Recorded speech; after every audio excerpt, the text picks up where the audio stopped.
इससे साफ हो गया कि जो एक अंतर्राष्ट्रीय आर्टिफिशियल इंटेलिजेंस पे सम्मेलन हो रहा था ग्लोबल साउथ का, जिसमें 20 देशों के राष्ट्राध्यक्ष थे, 100 देशों के प्रतिनिधि आए थे, और जिसमें पूरे विश्व के लोगों ने माना है कि आर्टिफिशियल इंटेलिजेंस में भविष्य में भारत की संभावनाएं बहुत अच्छी हैं और भारत लीड कर सकता है। ऐसे अंतर्राष्ट्रीय सम्मेलन में जिस तरह का बेहुदा, जिस तरह का शर्मनाक, जिस तरह का निंदनीय नंगे होकर के प्रदर्शन किया गया, वो केवल यूथ कांग्रेस के लोगों का प्रदर्शन नहीं था,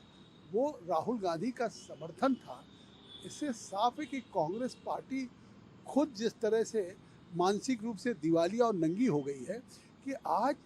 पूरी दुनिया में उसकी भर्त्सना हो रही है, और इसके बावजूद मतलब राहुल गांधी माफ़ी मांगने के बजाय या उस पर शर्मिंदा होने के बजाय उसका समर्थन कर रहे हैं, लगातार असहयोग कर रहे हैं। जिस तरह से इन लोगों ने प्रदर्शन किया है, आखिर इसमें पुलिस अपनी कार्रवाई कर रही है, तो स्वाभाविक है कि क्या इस तरह से एक विरोध का या इस तरीके से राजनीतिक चीज़ें हो जाएंगी, राजनीति के नाम पे गुंडागर्दी और इस तरह से देश को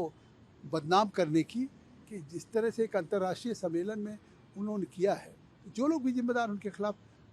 कार्रवाई होगी, गिरफ्तारी होगी। उनको ट्वीट करने के सिवा कुछ है नहीं। आज जब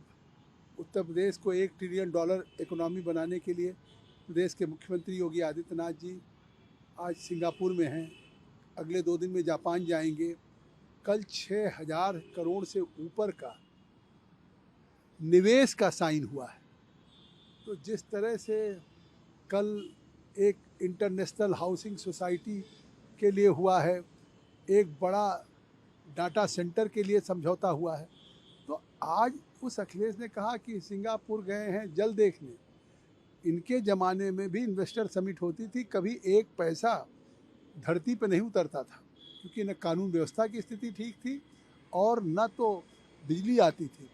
और आज प्रधानमंत्री मोदी जी अगर $5 ट्रिलियन बनाना चाहते तो उसमें यूपी अकेले $1 ट्रिलियन की इकोनॉमी कंट्रीब्यूट करने जा रहा। अभी आपने देखा सेमी कंडक्टर का इतना बड़ा फैक्ट्री चिप प्रधानमंत्री ने खुद उद्घाटन किया, सबसे बड़े डेटा सेंटर का क्या उठाया का। इस तरह से आज उत्तर प्रदेश में एक्सप्रेस वेज हो, एयरपोर्ट हो, तो उस पर भी ट्वीट करते हैं। तो अब अगर वो मुंगेरी लाल के हसीन सपने देख रहे हो, उनको उत्तर प्रदेश का विकास नहीं दिखाई पड़ रहा है, या इस तरीके से केवल अपीजमेंट की पॉलिटिक्स, इस तरह के केवल बयान, मुझे लगता है कि क्या अखिलेश यादव उस दिल्ली के अंतर्राष्ट्रीय सम्मेलन में जो यूथ कांग्रेस ने जिस तरह का नग्न प्रदर्शन किया है,